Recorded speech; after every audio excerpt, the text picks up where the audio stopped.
Muy buenas tardes, el Señor les continúe bendiciendo. Damos gracias a Dios porque nos permite estar en su programa Cielos Abiertos por TV Estudio Cantaora, canal digital, donde estamos, como dice, impartiendo o predicando la palabra de Dios, tratando de llevar este mensaje a todas aquellas personas que lo necesitan y que abran este enlace para que compartan también con nosotros esta palabra. En esta tarde quiero compartir una palabra relacionada con el engaño. ¿Por qué quiero hablar acerca del engaño? Porque en este tiempo hay mucha gente que está trabajando y profesan estar haciendo y pronunciando, enseñando la verdad, pero con los hechos a veces lo niegan y se están dejando usar por el enemigo. Y por eso, a través de la palabra, en esta tarde vamos a hablar algo relacionado con el engaño. Y vamos a tomar lectura en aquella frase que dijo nuestro Señor Jesucristo en el libro de Mateo, capítulo 24, versos 4, que dice de la siguiente manera: respondiendo Jesús le dijo, mirad que nadie os engañe, porque vendrán muchos en mi nombre diciendo yo soy el Cristo, y a muchos engañarán. Señor amado, en el nombre de Jesús, Padre eterno, te alabo, te bendigo y te glorifico, Dios. Te doy gracias, Señor, porque tú eres bueno, Padre bueno, y para siempre, Dios, es tu misericordia, Padre. Mira ahora, Dios, cuando voy a hablar de tu palabra, Padre, necesito, Dios bendito, que usted me respalde, que lo que hable en esta tarde, Padre, sea palabra tuya, Dios amado. En el nombre de Jesús, reprendo también toda fuerza contraria a tu palabra, todo espíritu inmundo que quiera perturbar o tratar de opacar esta palabra, Dios, en el nombre de Jesús, lo declaro inoperante, Dios, por el poder de tu palabra, Señor. Glorifícate, mi Dios, en esta tarde a través de tu siervo, Padre. Amén y amén. Bueno, podemos ver que estando nuestro Señor Jesucristo en aquella oportunidad saliendo del templo de Herodes, los discípulos se le acercaron inquietos mostrándole las edificaciones de aquel templo, que eran unas edificaciones muy hermosas. Y Jesucristo le dijo, el Señor le dijo, mirad que nadie, o digamos, le dijo, de cierto os digo que no quedará piedra sobre piedra que no sea destruida. Dice la palabra de Dios que 70 años después se levantó un emperador llamado Tito y arremetió contra aquellas edificaciones de aquel templo y lo derribó. Y los soldados, por obtener las riquezas que había en ese templo, movían toda la estructura que había sido derribada, dándose cuenta que se estaba cumpliendo lo que el Señor Jesucristo había dicho, que no quedaría piedra sobre piedra que no fuera destruida. Pero el mismo día que le dijo esas cosas, cuando subió al monte de los Olivos, donde él acostumbraba a descansar, allí se le acercaron los discípulos y le preguntaron, Señor, dinos cuándo serán estas cosas y qué señal habrá de tu venida y del fin del siglo. El Señor le dijo, mirad que nadie os engañe, porque vendrán muchos en mi nombre, diciendo yo soy el Cristo, y a muchos engañarán.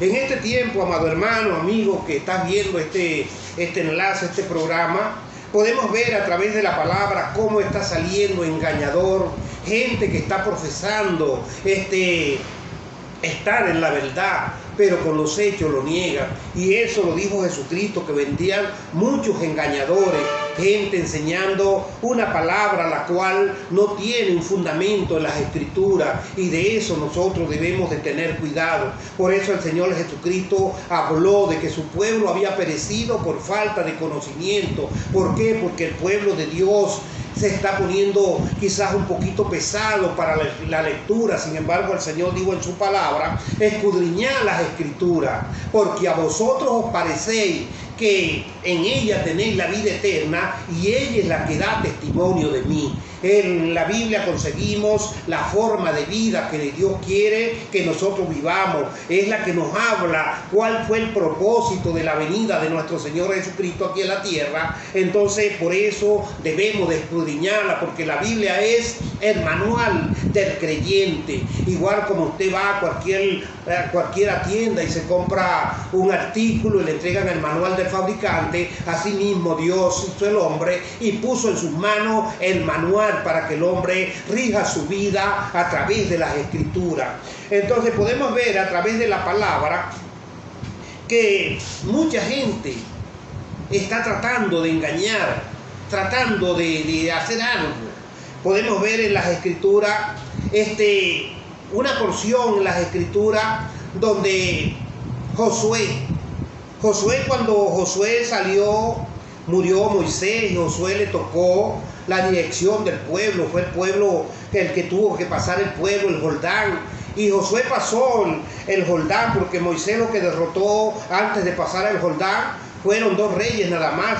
Y después que Josué pasa, Josué tuvo que contender con todas las naciones que habían poblado aquellas tierras que eran del pueblo de Israel, porque esas tierras se las habían dado a Abraham en la promesa. Pero como el pueblo había salido, había durado un lapso de tiempo de 430 años allá en Egipto cautivo, y mientras caminaron, que fueron 40 años que tuvieron en el desierto, bueno, pasaron un lapso de tiempo bastante largo, y las tierras habían sido pobladas por gente con costumbres diferentes y con enseñanzas diferentes. Entonces Josué tuvo que contender, pelear. Josué derrotó a 31 reyes. Primer, como dice, nación que conquistó fue a Jericó. Y cuando entraron a Jericó, bueno, tomaron a Jericó. Después que toman a Jericó, la segunda ciudad que les tocaba tomar era la ciudad de Ai. Y también la conquista, hubo problemas allí por ciertos percances que tuvieron, pero la conquistaron también. Y viendo esto, los gabaonitas, gente que estaba cerca de allí, vinieron donde estaba Josué y le dijeron que venían de unas tierras muy lejos, y le pidieron hacer alianza con Josué. Y Josué no consultó al Señor. Y eso es lo malo, hermanos y amigos, que el cristiano o el hombre de Dios, la mujer de Dios, cuando va a tomar una decisión, tiene primeramente que consultar a Dios. Nosotros no le servimos a un Dios mudo. Dios está allí. La Biblia dice que los oídos del Señor están atentos a nuestras oraciones, a nuestros clamores. Nosotros debemos siempre, lo que vamos a hacer, debemos hacerlo bajo la dirección del Señor. Y Josué, la gente le dice que venían de una tierra muy lejos, y le mostraron lo que traían.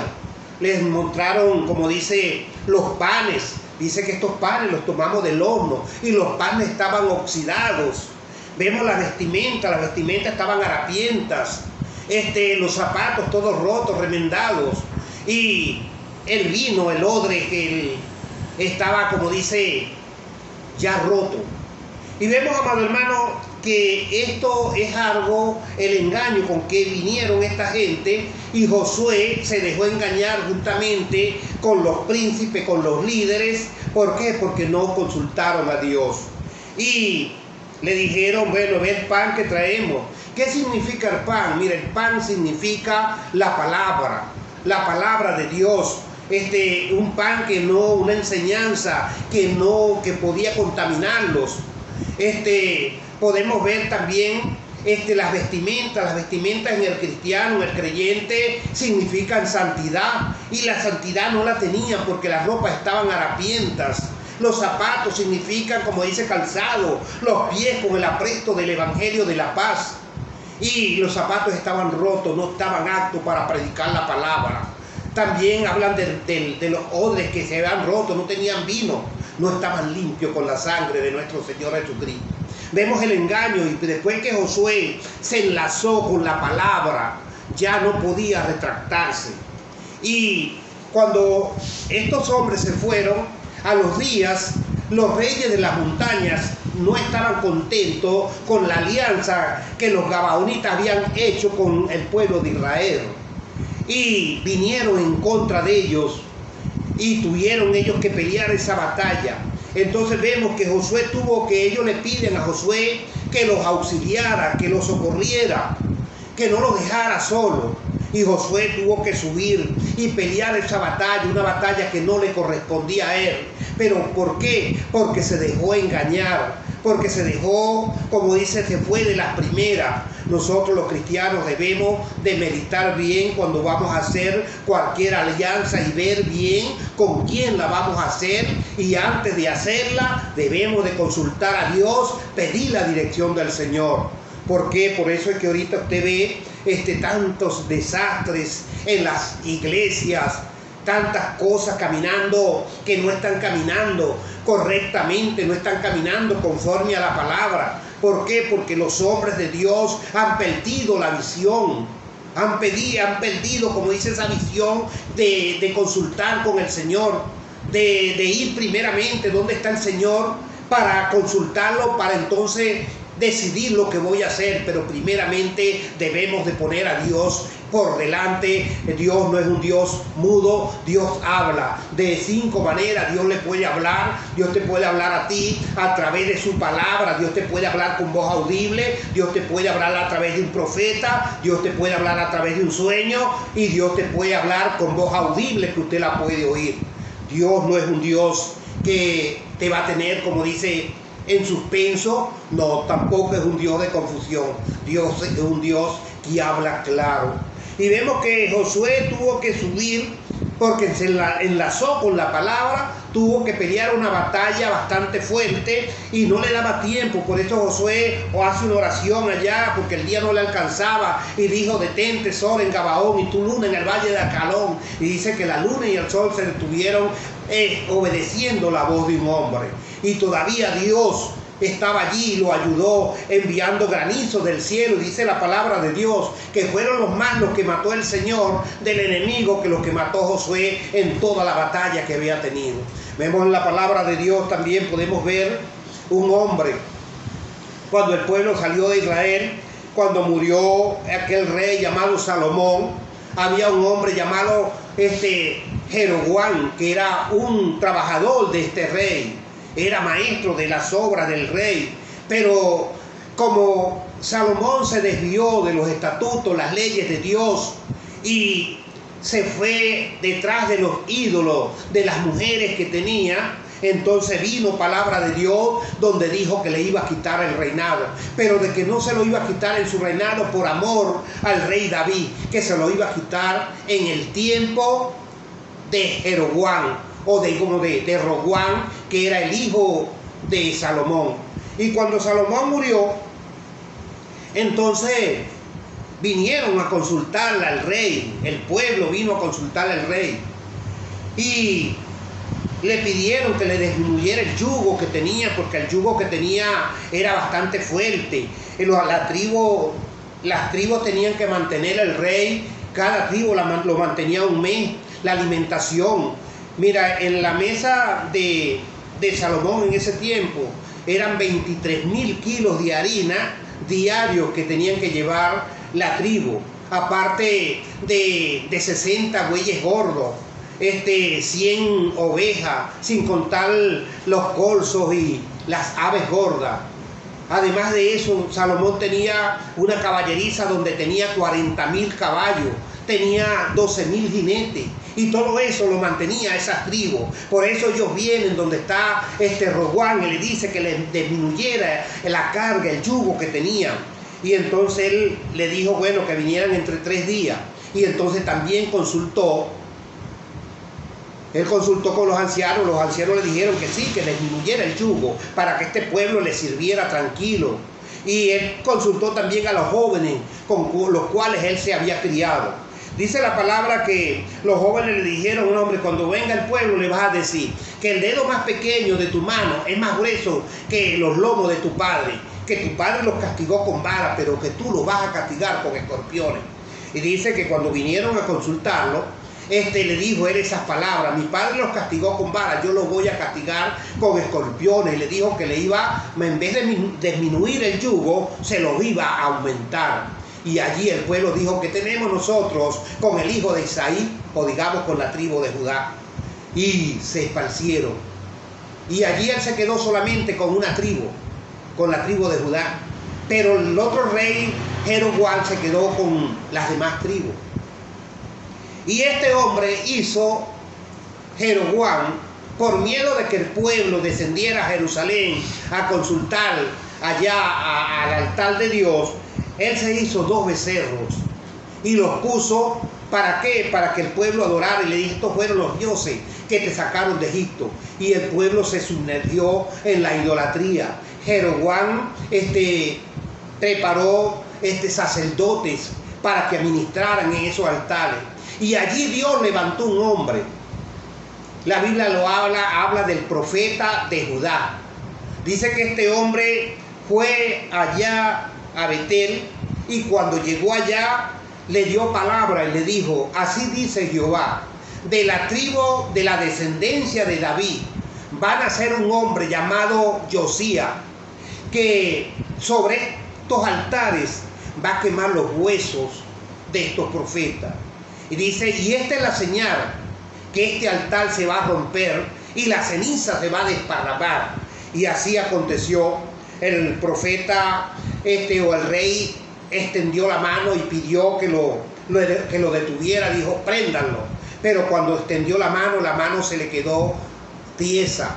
Y allí vino donde estaba el profeta clamándole y diciéndole: mira, ruega a tu Dios para que me restaure mi mano, para que la sane. El hombre sí oró y dice que la mano le fue restaurada. Y él le dijo: bueno, vamos para mi casa, que te voy a dar presente y te voy a dar para que comas y bebas en mi casa. Y él le dijo: tengo palabra de Jehová, que no puedo comer ni beber en este lugar, y tampoco puedo regresar por el mismo camino. Y se fue. Habían unos jóvenes allí que eran hijos de un profeta viejo, que ya un profeta que estaba, como dice, digámoslo, de reposo, porque ya no profetizaba, ya estaba quizás descarriado, apartado por las mentiras que después más adelante podemos ver.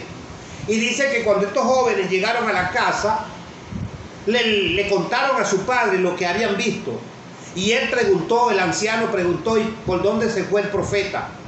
Y le indicaron el camino por donde se había ido. Y dice la palabra que el anciano lo siguió, mandó a ensillar un asno y lo siguió y lo consiguió sentado por allá debajo de una mata, una encina. Y allí estaba ahí y le dijo: mira, vengo para que regrese conmigo, para que coma y bebas en mi casa. Y él le dijo: tengo palabra de Jehová que no puedo comer ni beber en este lugar. El profeta viejo le dijo: yo también soy profeta de Jehová, y un ángel me habló y me envió a buscarte para que fuese y comieras conmigo. Allí el profeta aceptó la invitación y regresó. Después que comieron y bebieron, vino palabra sobre aquel profeta viejo y le dijo: por cuanto has sido rebelde a la palabra de Jehová, no te van a enterrar en el sepulcro de tus padres. Y le ensilló el asno y se fue. Y dice la palabra que en el camino le salió un león y lo mató. Esto da a entender, amado hermano, ¿por qué? Porque la Biblia dice, Pablo lo dijo en el libro de Gálatas en una oportunidad cuando Pablo fundó la iglesia de Gálatas, y después que Pablo salió de Gálatas, a los días llega gente con una doctrina diferente tratando de engañar a la gente. Y Pablo no vino, le dan noticia a Pablo y Pablo les escribe. Y Pablo le dice: estoy maravillado de que tan pronto os haya alejado el que os llamó por la gracia de Cristo para seguir un evangelio diferente. Le dijo: no que haya otro, sino que hay algunos que los perturban y quieren pervertir el evangelio de Cristo. Y le dijo: si aún nosotros o un ángel del cielo viene y les anuncia otro evangelio diferente del que nosotros hemos anunciado, sea anatema, dando a entender que después que nosotros tenemos la palabra que Dios nos ha hablado, la palabra que nos ha hecho caminar firme en el evangelio, nadie puede hacernos mover, porque la palabra más segura, la profecía más segura que tiene el pueblo de Dios es la palabra de Dios. Esa es la profecía más segura. En este tiempo hay muchos profetas. Yo lo digo, mire, yo estoy claro de que en este tiempo fueron 5 ministerios los que Dios estableció, que fueron los apóstoles, digamos apóstoles, profetas, evangelistas, pastores y maestros. Esos ministerios tienen que caminar juntos. Pero ¿qué es lo que pasa? Que en este tiempo hay muchos profetas que están hablando por su propia voluntad y no que Dios les haya hablado o les haya mandado a dar un mensaje. En la antigüedad, cuando un profeta le decían tú eres profeta, ese hombre sentía temor. ¿Por qué? Porque sabía la responsabilidad que tenía. Ahorita la mayoría de los profetas lo que profetizan es pura bendición. Sí, Dios bendice, yo estoy claro en eso, que Dios bendice a las personas, pero primeramente Dios corrige a las personas, los manda a alinearse con Él, a santificarse, y después de eso vienen las bendiciones. En este tiempo hay mucha gente engañando, gente que dice la palabra que el mismo diablo se viste como ángel de luz para engañar, si fuese posible, a los propios escogidos. Y no nos extrañemos que sus ministros se vistan como ministros de justicia. El diablo siempre tiene su gente igualmente, como Dios tiene hombres, mujeres que predicamos, llevamos un mensaje de salvación, y a través del mensaje de la palabra tratamos de rescatar las almas. Así también el diablo tiene su gente. Por eso Pablo estaba pendiente, y un temor grande que tenía Pablo. Y Pablo dice: temo que como la serpiente con su astucia engañó a Eva, así vuestro sentido sea de alguna manera extraviado de la sincera fidelidad a Cristo. ¿Por qué? Porque los sentidos del ser humano, los sentidos de los creyentes se están dejando desviar. ¿Por qué? Porque el diablo está trabajando en una forma sigilosa para que el creyente no se dé cuenta de que está siendo engañado. Hay que tener mucho cuidado en este tiempo. Cualquier confusión, vamos a ir a los pies del Maestro, a los pies del Señor. Vamos a pedirle en lo que vamos a hacer confirmación al Señor. Si lo que vamos a hacer, alguien me está proponiendo hacer algo, primeramente déjame consultarlo. Nosotros tenemos ancianos en las iglesias, están los pastores, están los ancianos, gente con sabiduría, a cuales también debemos de consultar, y también directamente a través de la rodilla, arrodillado en la presencia del Señor, como dijo el Señor en su palabra: clama a mí, yo te responderé. ¿Por qué? Porque no servimos a un Dios mudo. Así, amado hermano, hay que tener cuidado, porque hay muchos engañadores andando. Si en aquel tiempo, cuando nuestro Señor Jesucristo predicaba, había engañadores, ¿cuánto más en este tiempo? Que el diablo, como dice, anda como león rugiente buscando a quien devorar y preparando gente para engañar.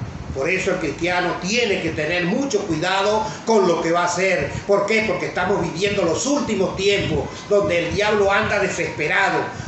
Y por eso el cristiano debe mantenerse en la palabra, debe mantenerse en la oración, debe mantenerse en la comunión con Dios. ¿Para qué? Para tener esa, como dice, esa lucecita allí. Cuando venga alguien a tratar de engañarnos, allí está el Señor, el Espíritu Santo, que nos va a redarguir y nos va a mostrar de que es un engañador. Así que en esta tarde dejo esta palabra con ustedes. Dios me les bendiga, Dios me les guarde. Bueno, hemos, como dice, hablado la palabra. Se despide de ustedes su hermano en Cristo, Juan Campero. Dios les bendiga y Dios les guarde.